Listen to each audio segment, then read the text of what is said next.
So last lectures we have discussed the consumption functions and saving functions according to Keynes. Now today we have to discuss investment functions. Investment functions क्या होता है? Investment function कब start होता है? जब आपका income ज़्यादा रहेगा या कम रहेगा? कब?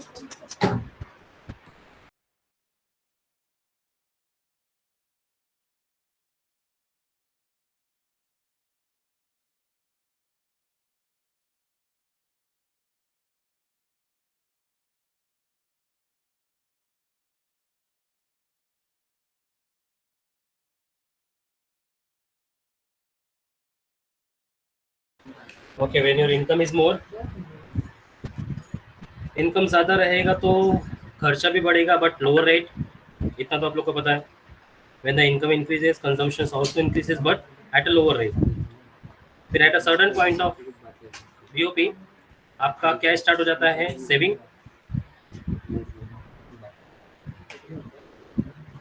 फिर दिस पॉइंट ऑफ सेविंग, जैसे जैसे आपका सेविंग बढ़ेगा वैसे वैसे आपका इन्वेस्टमेंट भी बढ़ते जाएगा. अंडरस्टूड? यहाँ तक तो आप लोग को पता है कि जब तक हमारा इनकम नहीं उतना लेवल का होगा, जब तक जहाँ हमारा सेविंग स्टार्ट नहीं हो तब तक हमारा इन्वेस्टमेंट फंक्शंस नहीं आता है. फिर जैसे जैसे आपका इनकम लेवल बढ़ता है और कंजम्पशन लेवल कम होता है, at a part of saving level भी स्टार्ट होता है. तो जैसे जैसे इनकम बढ़ेगा वैसे वैसे saving and investment also increases. हम वही देखेंगे today will discuss the investment functions. कि इन्वेस्टमेंट फंक्शंस क्या होता है, कितने तरह के इन्वेस्टमेंट फंक्शंस होते हैं, इसका रिलेशन किसके साथ होता है.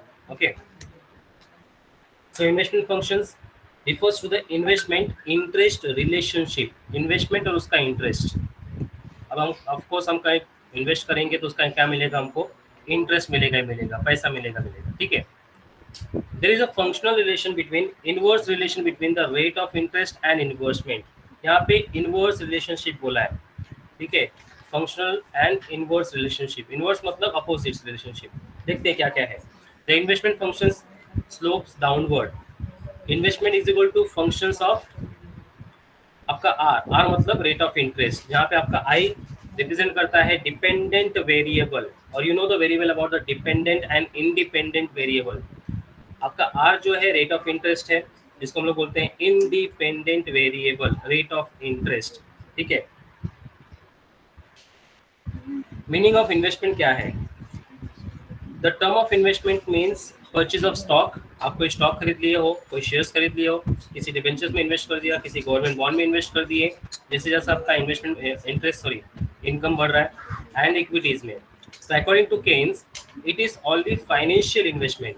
किसका बात हो रहा है? ये सिर्फ फाइनेंशियल इन्वेस्टमेंट का बात हो रहा है and not the real investment.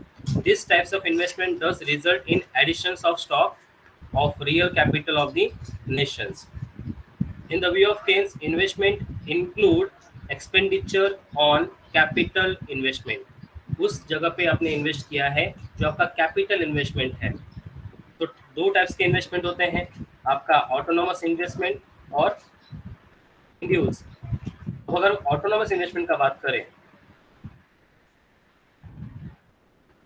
Types of investment में, autonomous investment and induce investment. Autonomous investment क्या क्या है?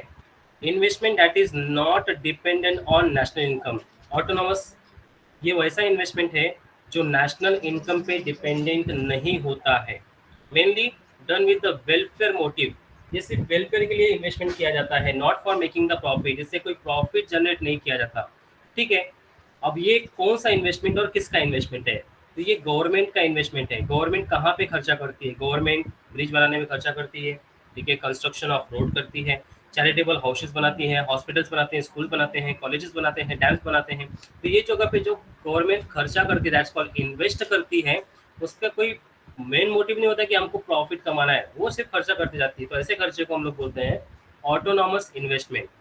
Not affected by rise in raw material और wages of workers. Essential to development of nation. ये काम होता है सिर्फ नेशनल को डेवलप करने के लिए out of the depression. Understood about the autonomous investment.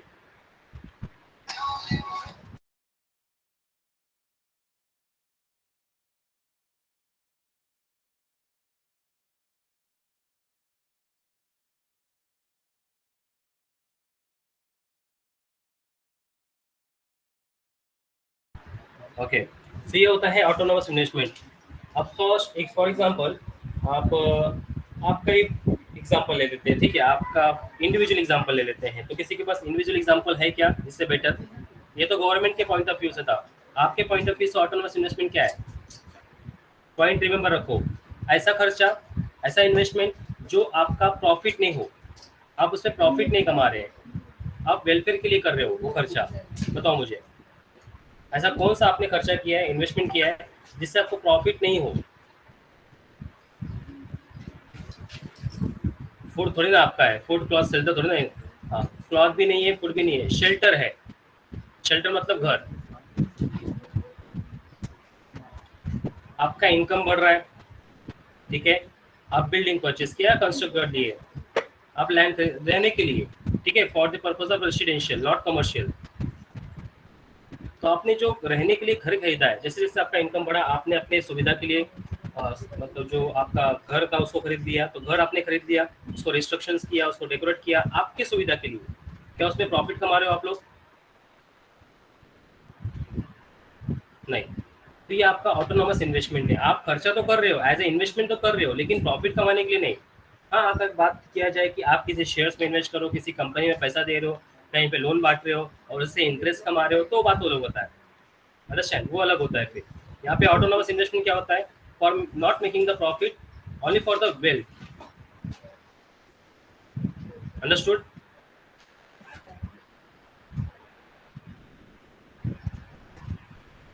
Okay, so autonomous investment क्या है? Autonomous investment is expenditure on capital formations which independent on change in income.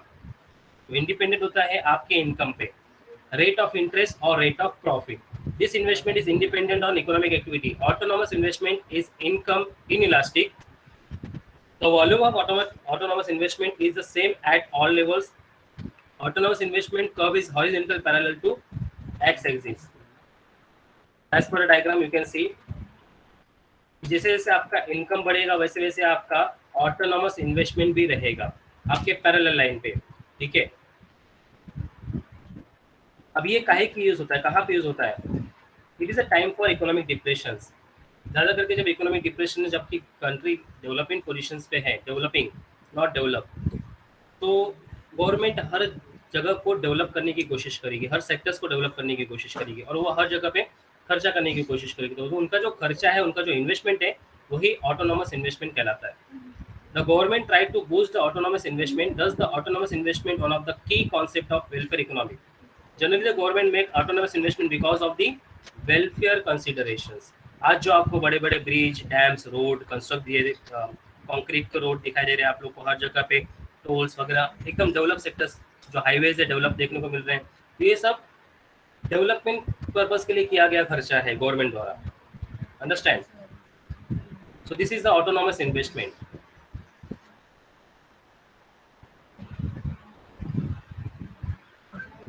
Next है induced investment.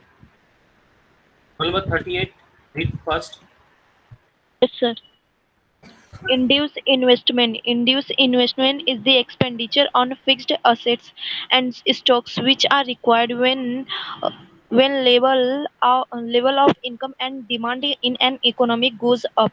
Investment is profit motivated. It is related to the changes of national income.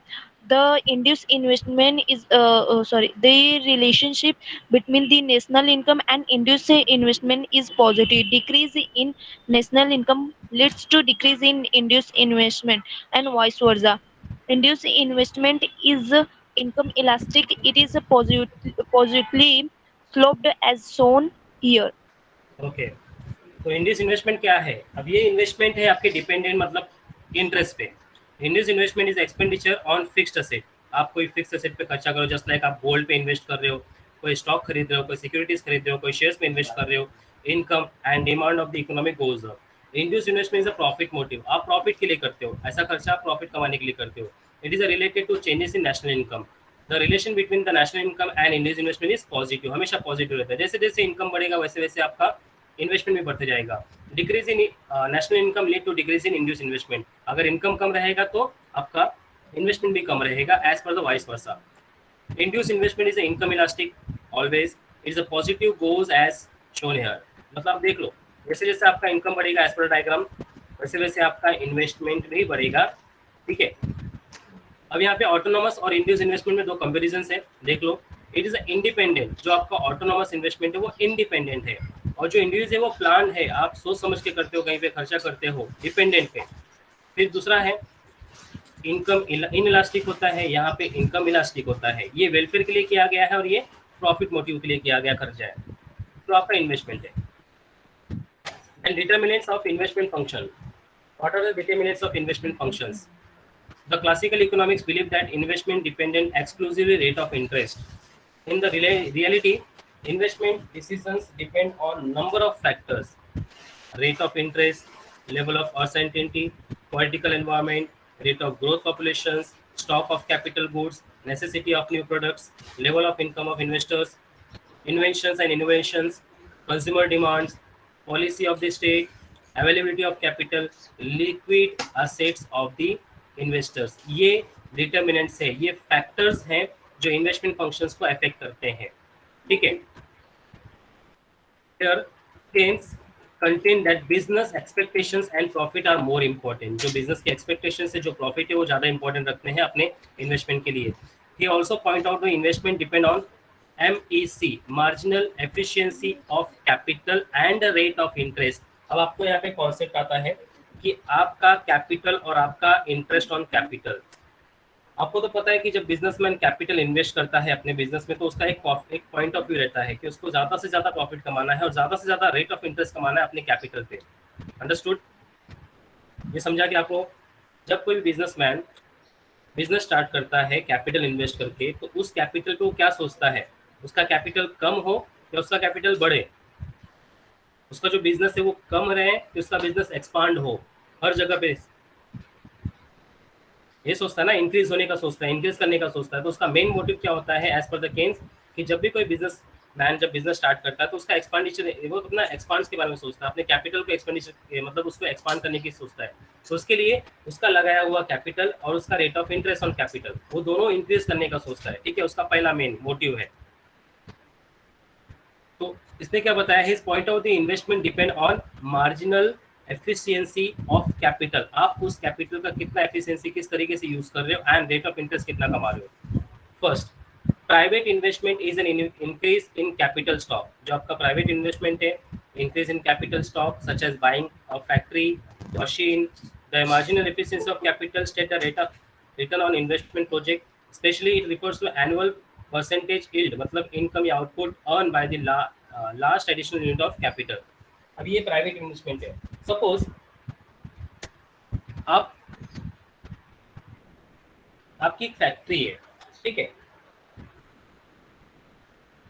Factory है, अब factory तो open हो गई, अब factory में machines की requirement है, टेक्नोलॉजीज की रिक्वायरमेंट है, मशीनरीज की रिक्वायरमेंट है। आप परचेज करोगे, right? You want to become a purchase और बाइंग अ रेंट, आप परचेज करोगे कि रेंट पे लोगे? सपोज कोई मशीनरी है, आपकी प्रोडक्शंस के लिए मशीनरी की रिक्वायरमेंट है और मशीन्स की कीमत है कुछ 50 लाख, तो आप उस मशीन को खरीदोगे या रेंट पे लोगे? खरीदोगे तो इन्वेस्टमेंट कर दोगे, रेंट पे लोगे तो किसी तरह का इन्वेस्टमेंट नहीं होता। वो आपके पास दो चॉइस है, जैसे लोग वो ज़्यादा कॉस्ट मैंने बता दिया 10 लाख, आपकी मशीन की कीमत है 10 लाख रुपया। अब आप उसको खरीदोगे ये सोच के कि मेरी मशीन हो जाएगी, जब चाहो मैं इसको बेच सकता हूँ, या उसको रेंट पे लोगे? क्या सोच के करोगे बताओ? बाय करोगे? अच्छा ठीक है, बाय करोगे। आप लोग पढ़े लिखो हो, ठीक है, वेल एजुकेटेड हो, जानते हो हर चीज़ें, सिचुएशन देखे हो, आपको पता है कि आज आप उस मशीन को खरीद रहे हो, इन्वेस्ट कर रहे हो अपने बिजनेसेस के लिए, प्रॉफिट कमाने के लिए। आपको ये भी पता है कि 5 साल तक उसकी लाइफ है, उसके बाद उस मशीन की कीमत 1 लाख रुपया भी नहीं रहेगी और आपको मन चाहा प्रॉफिट नहीं मिलेगा, तब आप क्या करोगे? आप बाय करोगे कि आप रेंट पे लोगे? यस। तो as per the private investment आप डिसाइड करते हो कि आपको खरीदना है या आपको रेंट पे लेना है। If you want to purchase तो आप सोच समझ के परचेज करोगे कि आपका सबसे ज्यादा प्रॉफिट हो। अंडरस्टूड?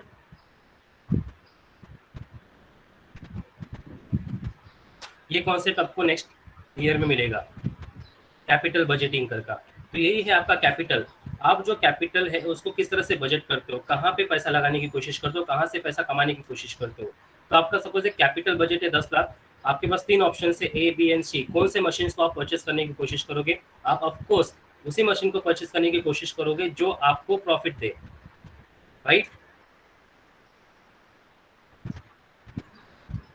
तो उसी को बोलते हैं आपका प्राइवेट इन्वेस्टमेंट, कि आप किस सेक्टर्स में इन्वेस्ट करने के जाते हो और किस तरह से आप अपने कैपिटल को यूज करते हो, आप अपने कैपिटल का एफिशिएंसी यूज करते हो। सेकंड है, if the marginal efficiency of capital 5% and interest rate is 4%, then worth borrowing at 4% get out the expected increase out of the 5%। आप मार्जिन एफिशिएंसी भी चेक करते हो कि आपका कैपिटल का मार्जिन एफिशिएंसी है कुछ 5%, आपका इंटरेस्ट कमा रहे हो 4%, जो कि हाँ ठीक है, ठीक ठाक है, तो ही आप उसको एक्सेप्ट करते हो, अदरवाइज आप उसको क्या करते हो, रिजेक्ट करते हो। Relationship between the rate of interest and investment, an expansion of how the rate of interest influence the rate of level of investment in the economy। Typically higher interest rate reduce the investment। आपका जो rate of interest ज़्यादा है तो आपका जो investment है वो कम हो जाएगा, because of higher rate interest, sorry higher rate increase the cost of borrowing. ज़्यादा रेट ज़्यादा बोरोइंग कॉस्ट, रिक्वायरमेंट इन्वेस्टमेंट हुआ हायर रिटर्न हुआ प्रॉफिटेबल। मतलब क्या, आपका रेट ऑफ इंटरेस्ट 5% से 8% बढ़ाने का है तो आपका इन्वेस्टमेंट अमाउंट क्या होगा और क्या दिखेगा, ठीक है। जब आप 5% रेट ऑफ इंटरेस्ट पे थे तो आपका जो अमाउंट वॉल्यूम था वो 100 रुपये का था, आप 100 रुपये पे 5% कमाते थे। अब देखो 100 रुपये का 5% मतलब कितना बताओ, कैलकुलेट द 100 रुपये का 5%, 5 रुपीज। देन कैलकुलेट 80 रुपीज का 8%,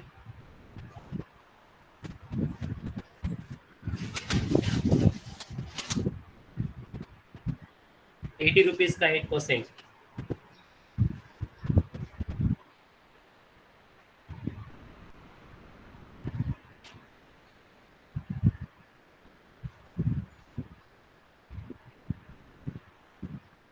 $0.8। तो यहाँ पे क्या बोला है कि higher interest rate reduce investment, ठीक है। अब आप यहाँ पे देखो कि आप अगर ज़्यादा इंटरेस्ट रेट की कोशिश करोगे, इंटरेस्ट रेट, तो आपका जो कॉस्ट है वो कम कर देना पड़ेगा आपको, ठीक है। कॉस्ट कम कर दो, रेट ऑफ इंटरेस्ट ज़्यादा रहेगा, because of higher rate of interest increase cost of borrowing, requirement investment have to higher return on profitable.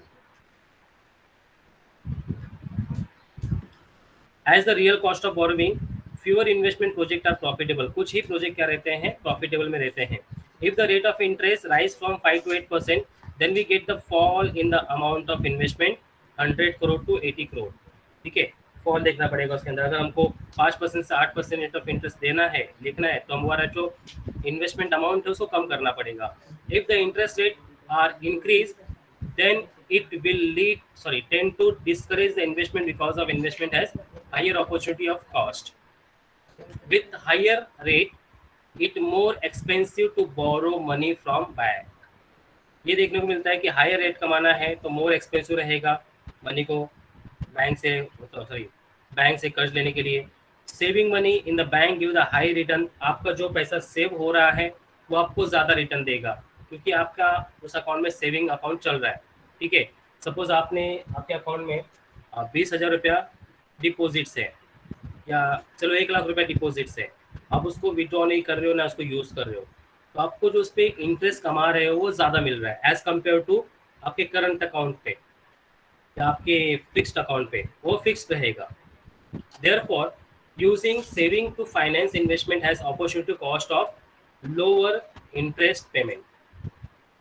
If the interest rate rise, firms will need to gain a better rate of interest or return or justify the cost of borrowing using saving। Next है marginal efficiency of capital. Anybody can read this point? Marginal efficiency of capital. Sir, can I? Yes. Marginal efficiency of capital. MEC was introduced by J.M. Keynes in 1936 as an instrument, as an important determinant of autonomous investment. The MEC's expected profitability of an additional asset. It may be defined as highest rate of return cost expected from additional unit of capital asset. Meaning of marginal efficiency of capital (MEC) is a rate of discount which makes the discount present value of the expected income stream equal to the cost of capital. MEC depends on two factors. First, the prospective yield from capital asset, and second, from the supply price of capital asset. Okay. Factors affecting MEC. Three factors that are taken into consideration while making any investment decision. First, the cost of capital asset. Second, the expected rate of return during its lifetime. And third, the market rate of interest. Okay very good. तो यहाँ पे marginal efficiency of capital, ये जो आपको concept है marginal efficiency of capital, ये आपको next year में कैपिटल बजटिंग में देखने को मिलेगा. Capital budgeting and capital rationing, आप उसको प्रैक्टिकली सॉल्व करके सीखोगे कि किस तरह से आप अपने कैपिटल को कहाँ पे और किस जगह पे इन्वेस्ट करते हो जहाँ पे ज़्यादा प्रॉफिटेबल हो और जहाँ पे ज़्यादा रिटर्न मिलेगा. ये आपको प्रैक्टिकली देखने को मिलेगा नेक्स्ट ईयर में. ठीक है, तो हम लोग इसको थ्योरेटिकल देख लेते हैं. मार्जिनल एफिशिएंसी ऑफ कैपिटल क्या है? ये जो इंट्रोड्यूस किया गया था जेम्स केन्स द्वारा 1936 में, important determinants of autonomous investment. The MEC expected profitable of additional capital assets. It may be defined the higher rate of return over the cost expected from the additional unit of a capital assets. It is the rate of discount which make the discounted present value expected income stream equal and cost of capital. It depends on two factors: prospective yield from capital assets, मतलब आप capital asset पे कितना कमा रहे हो, और supply price of capital assets. ये तीन चीज़ों पे निर्भर करता है. फैक्टर अफेक्टिंग फर्स्ट, आपका कैपिटल या आपका कैपिटल एसेट का कॉस्ट क्या है, आप उस पर कितना कमा सकते हो ड्यूरिंग द लाइफ टाइम, और मार्केट में रेट ऑफ इंटरेस्ट क्या चल रहा है. ये तीनों चीज़ें सोच समझ के ही इन्वेस्टमेंट करके इस आपको इन्वेस्ट करना पड़ेगा.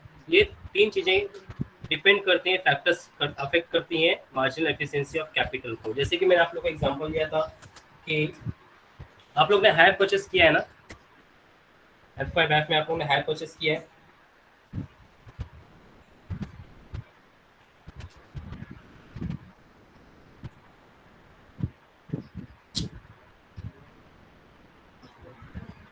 उसमें आपने क्या किया, डायरेक्टली कैलकुलेशन किया है कि आपका जो कॉस्ट है उसको आप EMI पे खरीदोगे और EMI करते करते आप उसको बाय कर लोगे.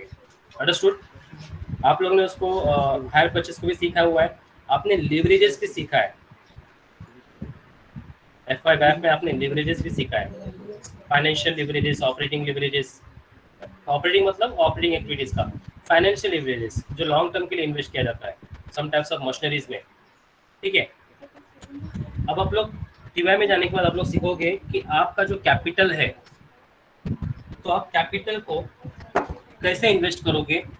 आप क्योंकि आप एक असेट खरीदने वाले हो, whether you want to purchase machineries, बड़ी मशीनरी.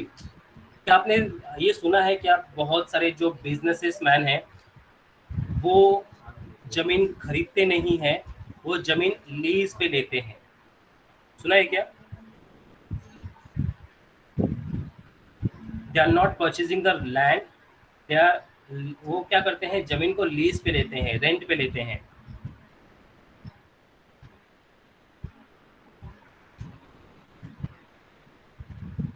लीज होल्ड प्रीमाइसेस नाम सुना है आप लोगों ने, असेट्स का रहता है लीज होल्ड प्रीमाइसेस. लीज का मतलब क्या होता है, रेंट के लिए. रेंट का मतलब क्या, लॉन्ग टर्म के लिए, 10 या 5 साल या 10 साल के लिए. अब ये जमीन हमारा है, हम इस पे बिजनेस करेंगे. तो बड़े बड़े बिजनेसमैन क्या करते हैं, वो खरीदते नहीं है उस जमीन को, उस जमीन पे बिजनेस करके अपना और प्रॉफिट गेन करने की कोशिश करते हैं. वो कैलकुलेट करते हैं कि अगर मैं जमीन खरीद लूंगा तो अभी मुझे कितना पे करना पड़ेगा, तो मेरा कीमत कितना चला जाएगा, और मैं प्रॉफिट कमा पाऊंगा कि नहीं कमा पाऊंगा. तो इससे अच्छा हम क्या करते हैं, हम रेंट भर के उस जगह पे बिजनेस करते हैं. 10 साल 15 साल के लिए खरीद ले, मतलब रेंट पे ले लेते हैं, एक हल मतलब बल्क अमाउंट डिपॉजिट करके, और फिर 10-15 साल वो लोग क्या करते हैं, बिजनेस करते हैं, बिजनेस करने के बाद प्रॉफिट कमाते हैं, उसका दुगना तिगना 4 गुना प्रॉफिट कमा लेते हैं, मार्केट रेपुटेशन क्रिएट कर लेते हैं। अब सोचो कि वो अगर जमीन खरीदें तो उनका कितना कॉस्ट चला जाएगा जमीन खरीदने में आज के मार्केट वैल्यू के हिसाब से। तो इसके लिए आज का जो मार्केट वैल्यू है वो लोग क्या करते हैं, मोस्ट ऑफ द लीज पे लेने की कोशिश करते हैं। तो हमेशा एवरी बिजनेसमैन क्या सोचता है कि उसका जो कैपिटल लगे या किसी भी फील्ड में या किसी भी मशीनरी में या किसी भी कैपिटल असेट में लगे तो उससे ज्यादा जनरेट होना चाहिए उसका रिटर्न। अंडरस्टूड? तो यही है कि आपका कैपिटल का कॉस्ट कितना है, आप उस पर लाइफ टाइम तक कितना कमा सकते हो वो भी चेक कर लो, और मार्केट रेट ऑफ इंटरेस्ट क्या चल रहा है वो भी चेक कर लो। इसके बाद ही आप अपने कैपिटल को यूज करो। Then there is a short run factors and long run factors.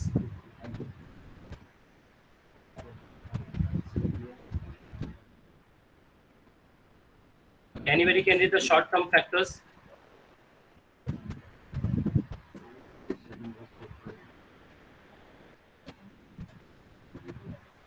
Anybody read first short term factors? Yes, sir. Short-term factors. First, demand for the product. If the market for a particular good is expected to grow and its costs are likely to fall, the rate of return from investment will be high. If entrepreneurs accept a fall in demand for goods and a rise in cost, the investment will decline. Second, liquid assets. If the entrepreneurs are holding large volume of working capital, they can take advantages of the investment opportunity that come in their way. The marginal efficiency capital will be high. Third, sudden changes in income. The marginal efficiency of capital is also influenced by sudden changes in income of the entrepreneurs. If the businesses community gets one-fall profits or tax concession, the marginal efficiency capital will be high and hence investment in the country will go up. On the other hand, marginal efficiency capital falls with the decrease in income. For the current rate of investment, another factor while efficiency influences marginal efficiency of capital is the current rate of investment in a particular industry. If in a particular industry much investment has already taken place and the rate of investment currently going on in that industry is also very large, then the marginal efficiency of capital will be low. Fifth, vices of optimism and pessimism. The marginal efficiency of capital is also affected by vices of optimism and pessimism in the business cycle. If businessmen are optimistic about future, the marginal efficiency capital will be likely to be high. During periods of pessimism, the marginal efficiency of capital is under estimated or and so will be low. Okay, very good. As per the short run factors के हिसाब से हमारा investment कैसा होगा? As per the short run factors, first demand for product, हम लोग ये देखेंगे कि हमारा प्रोडक्ट का डिमांड कैसा है, तब हम सोचेंगे कि हमारा इन्वेस्टमेंट ज़्यादा हो कि कम हो। If the market of particular product is expected to grow, अगर हमारा जो प्रोडक्ट का जो डिमांड है वो ग्रो हो रहा है, मतलब ग्रोथ हो रहा है, cost are likely to fall, तो return on rate of return from investment will be high. आप ये सोचते हैं कि हमारा जो मार्केट का प्रोडक्ट है, हमारा जो प्रोडक्ट है कंपनी का, उसका डिमांड बढ़ रहा है और उसका खर्चा बहुत कम हो रहा है, तो हम लोग का जो रिटर्न ऑफ इन्वेस्टमेंट है वो ज़्यादा रहेगा। If entrepreneurs expect a fall in demand of goods, अगर एंटरप्रेन्योर्स को लगा कि उसके जो गुड्स का डिमांड है वो कम हो रहा है और कॉस्ट बढ़ रहा है, तो वो इन्वेस्टमेंट क्या कर देगा, करेगा ही नहीं ऐसे प्रोडक्ट पे। अंडरस्टूड? तो फर्स्ट ऑफ ऑल देखिएगा कि डिमांड फॉर प्रोडक्ट क्या है। सेकेंड, लिक्विड एसेट क्या है। If entrepreneur are holding large volume of working capital, अगर सपोज एंटरप्रेन्योर्स ने large amount of working capital hold करके रखा है, they can take advantage of investment opportunity that come in the way, तो वो हर जगह पे इन्वेस्टमेंट करने का सोचेगा। वर्किंग कैपिटल उसके पास ज़्यादा है, अगर ज़्यादा वर्किंग कैपिटल है तो ज़्यादा अमाउंट ऑफ गुड्स बनेगा, ठीक है, उसके पास अपॉर्चुनिटी ज़्यादा रहेगी अलग अलग तरीके से। तो उसका जो मार्जिन एफिशिएंसी ऑफ कैपिटल वो ज़्यादा रहेगा। अगर वर्किंग कैपिटल ही नहीं है आपके पास, लिक्विड कैपिटल काम करने के लिए, तो आपका किसी भी तरह का मार्जिन एफिशिएंसी ऑफ कैपिटल बढ़ेगा ही नहीं, कम रहेगा। Sudden changes in income, marginal efficiency of capital is also influenced by the sudden change in income of the entrepreneurs। ये भी डिपेंड करता है कि आपका जो इनकम है वो चेंज हो जाए। आप जो प्रॉफिट कमा रहे थे, जो सोचा था आपने कि हमको इतना प्रॉफिट हो जाए तो हम और बिजनेस में इन्वॉल्व करेंगे, मतलब बिजनेस में और पैसा लगा देंगे, बट सडनली आपका इनकम चेंज हो जाता है। If the businessman community gets windfall profit, आपका प्रॉफिट कम हो जाता है और tax concessions of MNC will be high, hence the investment country will be go up. On other hand, MEC falls with the decrease in income. Current rate of investment, another factor which influence the MEC, current rate of investment in particular industry. If the particular industry much investment has already taken place, the rate of investment currently going on the industry is also very large. Then the marginal efficiency of capital will be low. Waves of optimists and pessimists. The marginal efficiency of capital is also affected by waves of optimists and pessimists in the business cycle. You know the business cycle कब increase होता है, कब decrease होता है. If the businessmen are optimists about the future, MEC will be likely to high. During the period of pessimism, the MEC under the estimated, so will be the low. ये short term के हिसाब से investment करने का decision है। Long term के हिसाब से, लॉन्ग रन फैक्टर्स के हिसाब से, rate of growth of population, technological progress, monetary and physical policies, political environment, resources availability. तो लॉन्ग टर्म के हिसाब से ये सब फैक्टर्स देख के ही इन्वेस्टमेंट किया जाता है। ठीक है। देन नेक्स्ट है marginal efficiency investment and marginal efficiency capital. ये दो डिस्टिंग्विश बिटवीन है आप लोग के लिए, you can refer this distinguish.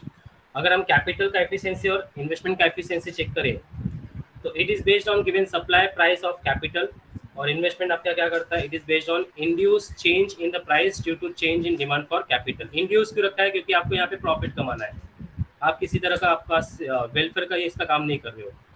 The next है, it represents the rate of return on all successive unit of capital without regard the existing capital, or it show the rate of return just those unit of capital over the above existing capital stock.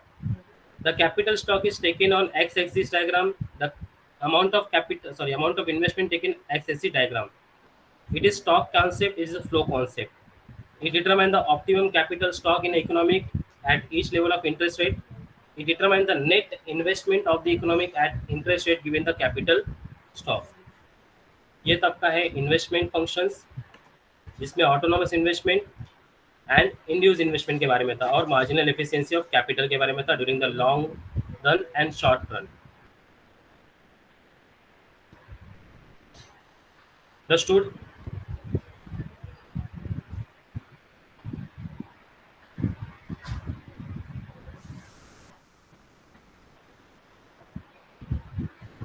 Okay.